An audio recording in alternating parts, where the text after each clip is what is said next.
Halo,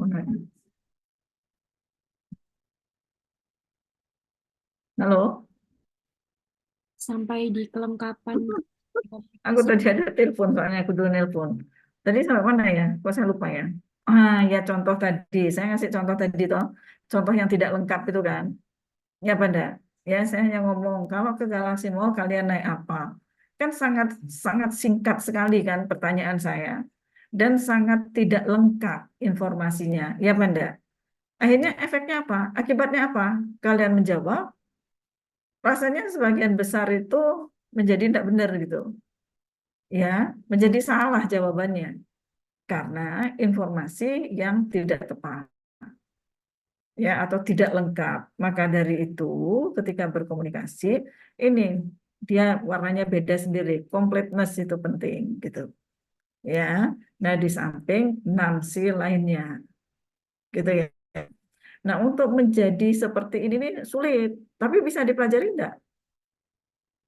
Bisa Bisa. dipelajari enggak? Bisa, Prof. Bisa, gitu loh. Untuk memberikan penjelasan atau informasi yang jelas, bisa apa enggak? Bisa, gitu ya. Untuk misalnya membuat kita apa friendly gitu, bisa apa enggak? Bisa, gitu. Itu bisa dibentuk, gitu. Intinya yang penting bahwa kita itu mau, kan gitu kan ya, mau untuk membentuknya, gitu. Nah, nanti kalau kalian mau mencari linknya dengan lebih bagus ya atau lebih lengkap, silakan klik aja nanti. Ini sudah nah, saya siapkan juga ya. Nah, nanti ketika saudara ngeklik itu, di situ saudara akan dapat penjelasan ya. Penjelasan tentang sini saudara akan dapat penjelasan juga nanti. Ini terlihat enggak ya? Linknya Belum, masih Prof. PPT, Prof. Eh? Tampilannya masih PPT yang link tadi. Oh, tampilannya berarti saya harus keluar dulu ya. Berarti saya harus keluar dulu. Nah, ketika diklik, itu nanti dia akan keluarnya di webnya. Nah, di sini ada Mbak-mbak dan Mas-mas, apa sih benefit dari komunikasi yang efektif tersebut? Ya, nah ini tolong pelajari betul ya, tolong dibaca betul. Ya, nah ini ada beberapa manfaat. Ya, jadi pemahaman, ya, kemudian stronger relationships, ya kan? Dengan saling paham kan berarti relationship-nya akan semakin kuat. Ya, Banda. Nah, jadi kalau dulu, oh diam aja, diam itu emas. Enggak, diam itu enggak emas. Ya, diam itu enggak emas gitu. Ya, kenapa? Karena bisa menimbulkan salah pemahaman. Sing emas itu kan Randa itu emas, Ibra itu emas. Lah, ngono toh. Mas Randa, Mas Ibra, ngono ya. Tapi diam itu bukan emas. Ya, sehingga kalian itu sangat penting untuk memberi penjelasan. Ya, kemudian komunikasi yang efektif itu juga bisa apa? Bisa menjadi resolusi atau konflik resolution. Jadi dia bisa mengatasi atau menyelesaikan konflik. Ya, Banda. Ya, karena sudah jelas, oh jadi gini toh, gitu loh. Ya, jadi segala sesuatu itu kalau tidak ada kejelasan, itu akan menimbulkan konflik. Ya, nah kemudian kalau sudah konflik itu bisa dikelola, ya, pemahamannya bagus, hubungannya bagus, maka produktivitas kan akan meningkat, ya kan? Nah, sebelum produktivitas meningkat atau berbarengan dengan itu atau setelahnya itu trust juga akan meningkat, rasa percaya ya dengan orang lain, dengan pimpinan itu kan jadi semakin bagus, ya kan? Nah, kemudian ini improve decision making, ya. Jadi dengan komunikasi yang baik, ini juga pengambilan keputusan itu juga akan menjadi semakin tepat, gitu, ya, semakin efektif pengambilan keputusan tersebut, ya, karena semakin banyak informasi yang kita dapatkan atau yang kita berikan, ya. Kemudian yang berikutnya adalah professional success dan seterusnya. Ya, nah ini influence and persuasion. Jadi dengan komunikasi yang baik, Anda sudah jelaskan juga tadi, dengan komunikasi yang baik Anda bisa mempengaruhi orang lain, ya, untuk melakukan sesuatu. Nah, kemudian berikutnya adalah personal growth. ya, dan seterusnya. Nanti saudara silahkan tolong Anda baca dan pahami betul ini. Ya, dan sekali lagi bahwa leadership itu bisa dilatih termasuk juga kemampuan untuk berkomunikasi. Karena di pengantarnya tadi sudah kita diskusikan, ya, leadership yang bagus, ya, atau leader yang sukses itu dia eh, pasti atau harus memiliki kemampuan komunikasi yang bagus, ya, karena komunikasi itu adalah fondasi untuk bisa saling memahami, gitu ya, untuk bisa saling mempercayai. Dengan adanya rasa saling percaya, maka ya produktivitas itu juga akan jadi semakin meningkat.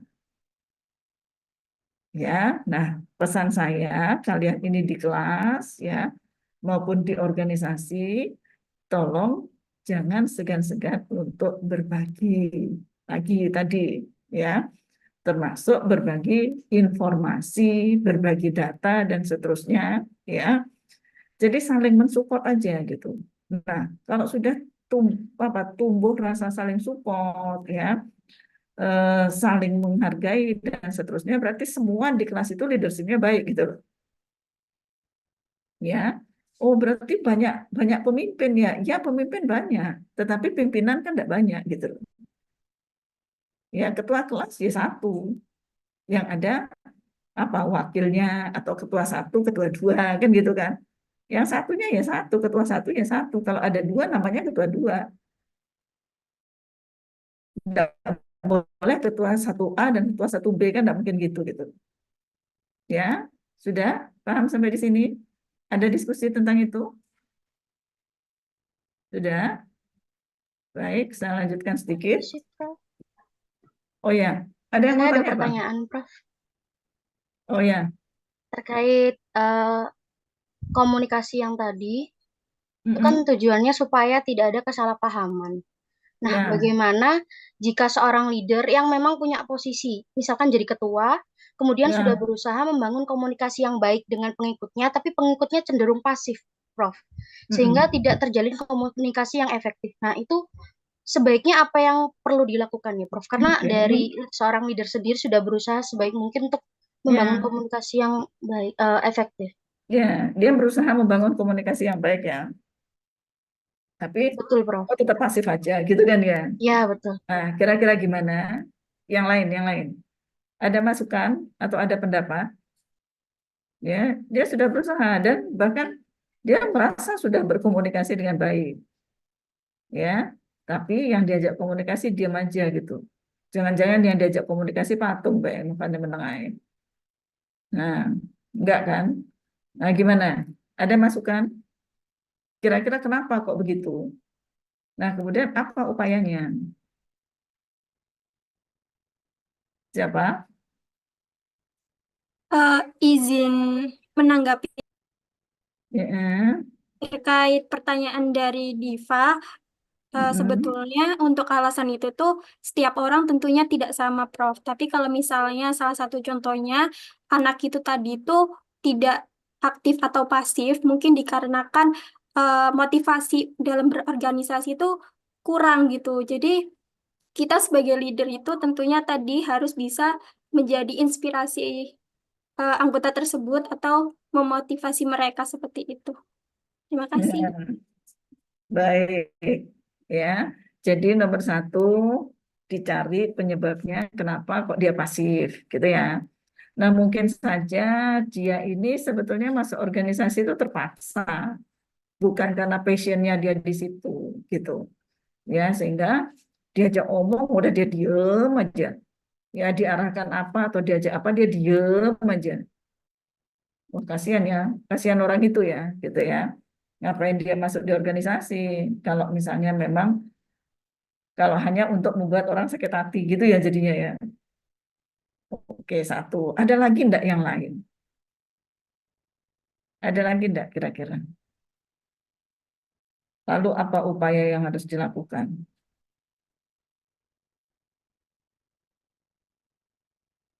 Ya, siapa? Kalista.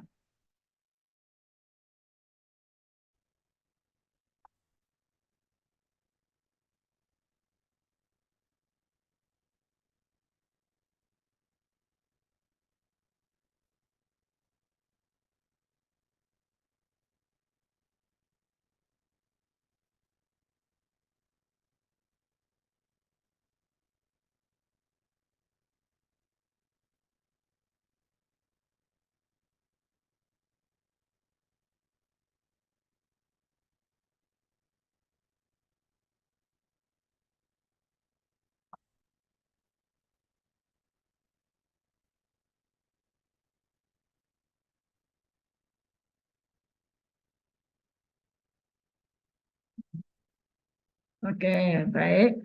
Jadi artinya di situ ada kegagalan apa ya? Kegagalan komunikasi. Saya bisa saja merasa diri saya sudah komunikasi efektif kan? Efektif loh berkomunikasi. Saya merasa sudah menjelaskan loh sampai berbusa-busa, sampai butuh minum gitu.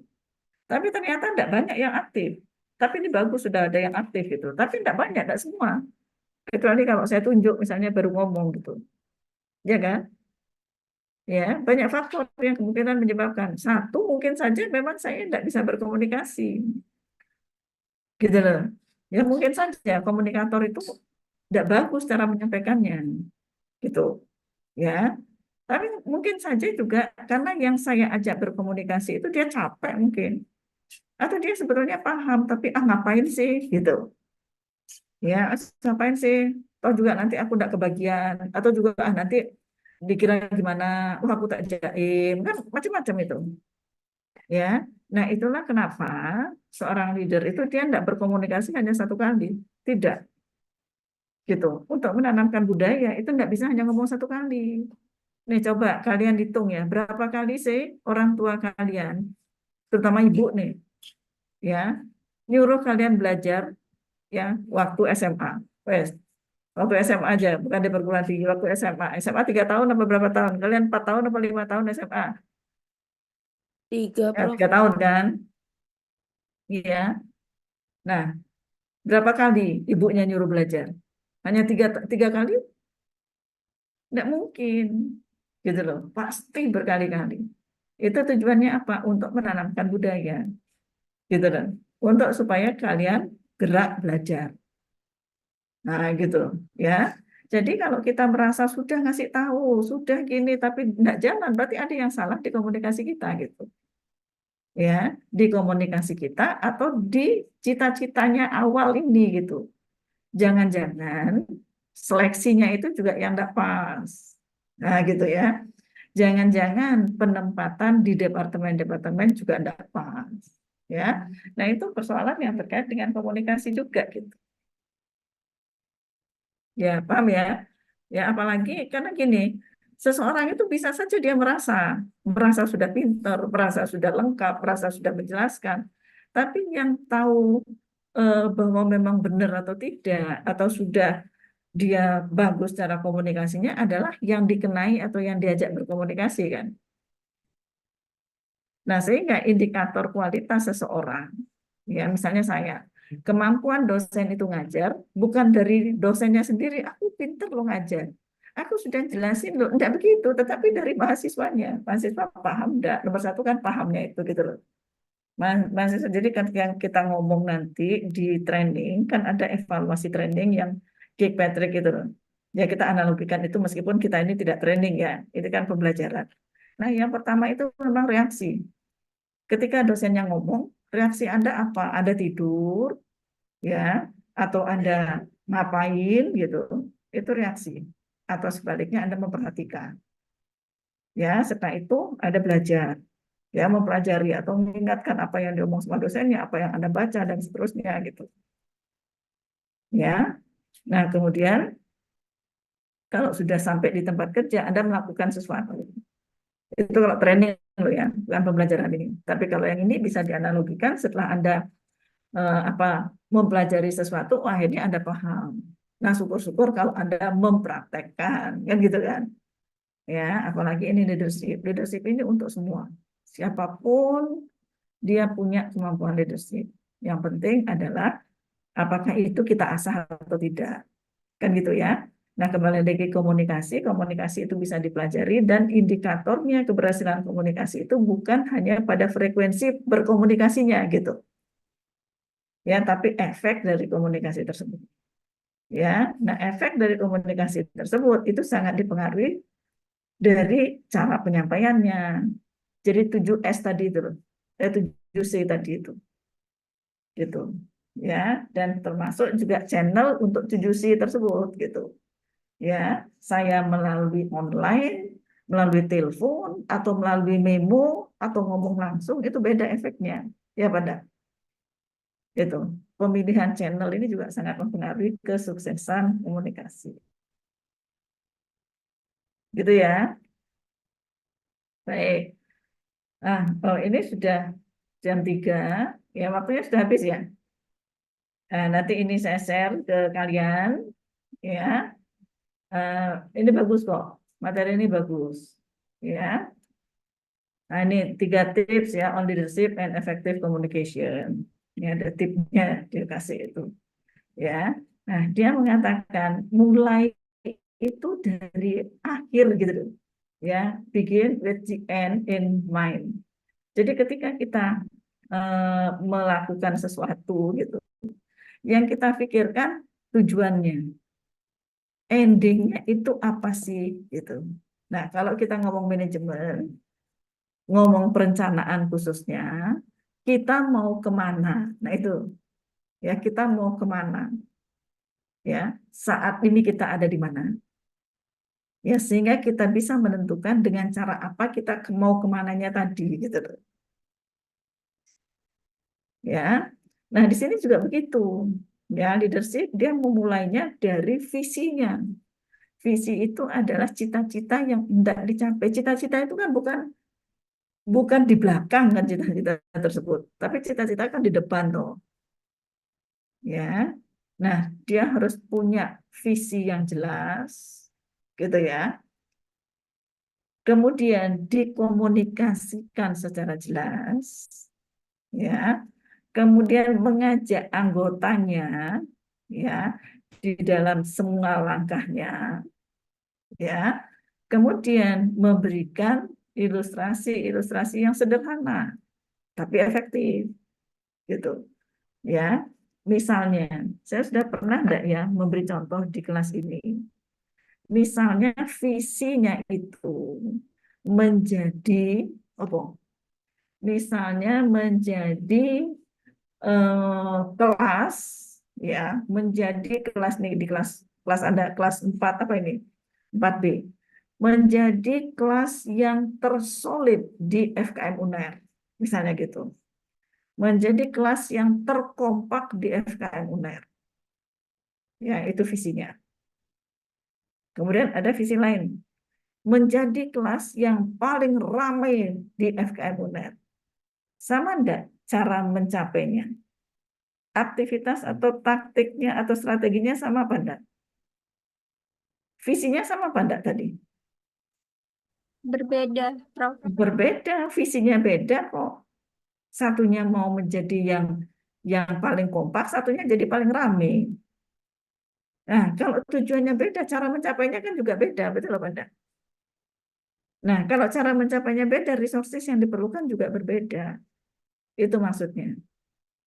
Ya, sehingga pastikan dulu cita-cita, gitu ya. Komunikasikan cita-cita itu, karena cita-cita itu atau visi itu kan bukan hanya visinya pimpinan.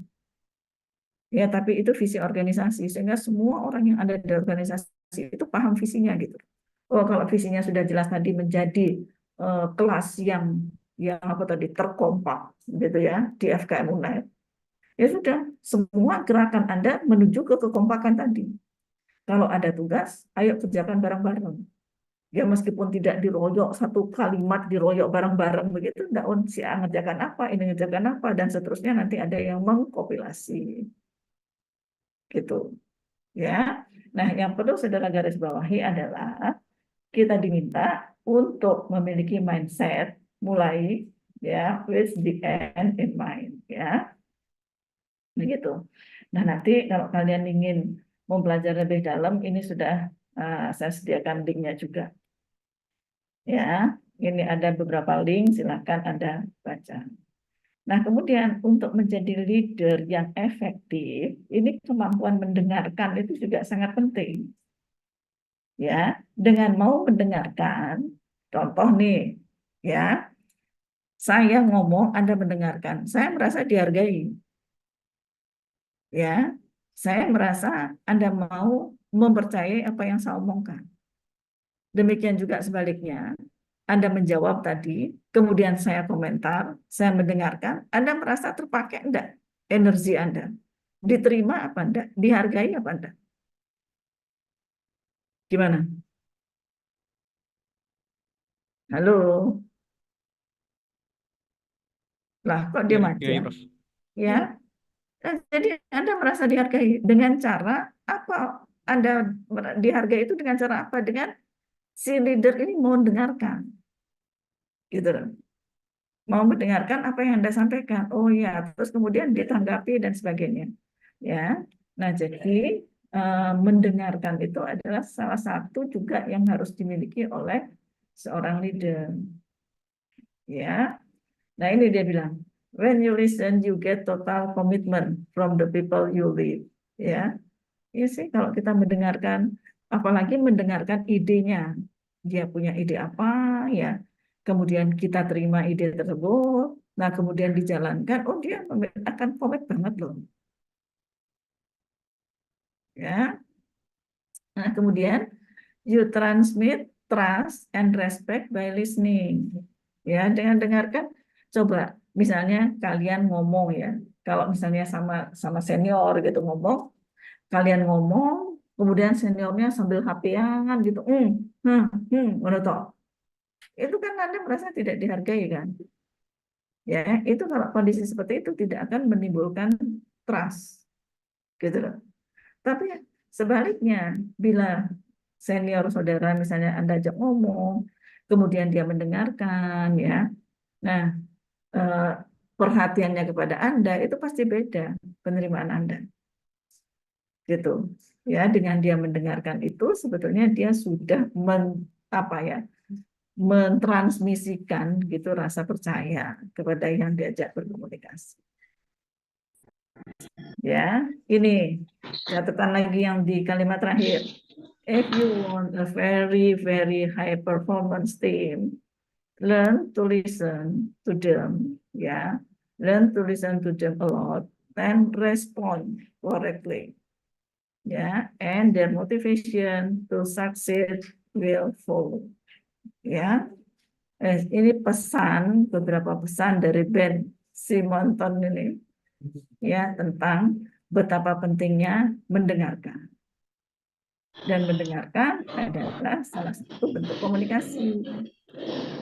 Gitu ya, tidak hanya ngomong saja itu komunikasi, tapi mendengarkan juga kemampuan komunikasi. Udah gitu ya, saya rasa bisa kita akhiri dulu ya. Nanti ini akan apa namanya, saya upload juga di Hebat. Ya, ada pertanyaan? Prof, untuk absen bagaimana ya, Prof? Ya, untuk absen, coba sih ini ada berapa yang masuk. Ini tadi padahal tidak sampai 67 lah. Saya ini kok malah 67. Dengan saya 67. Ada yang double device enggak? Saya double device, Prof. Alvina. Alvina double device. Berarti kalau double, berapa nih? Siapa lagi yang double device? Sepertinya cuma saya saja, Prof. Masih Alvina. Alvina. Oke, berarti ada berapa? PJ mana ya?